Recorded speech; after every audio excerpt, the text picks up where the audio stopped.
আসসালামু আলাইকুম।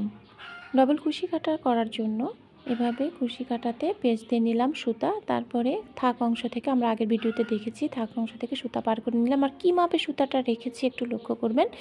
দুইটা করে সুতার ভেতর দিয়ে সুতা বের করে নিলে একটা সুতা কুশি কাটাতে থাকবে। আবারও পেঁচ দিয়ে নিচ্ছি। এভাবে থাক অংশতে ভেতর দিয়ে সুতা পার করে নিচ্ছি।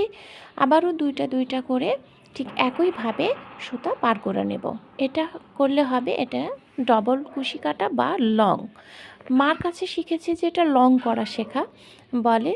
তো যাই হোক, একজন এক একভাবে জানেন এটার বিষয়ে। তবে এটাকে কুশি কাটা বা চেনটাকে কী করে আমরা ডবল করব বা লম্বা করব এটার একটা প্রসেস। তবে এরপরে 3টা পেজ দিয়েও করা যায়, 4টা পেজ দিয়েও করা যায়। ইনশাল্লাহ সামনে দেখিয়ে দিব।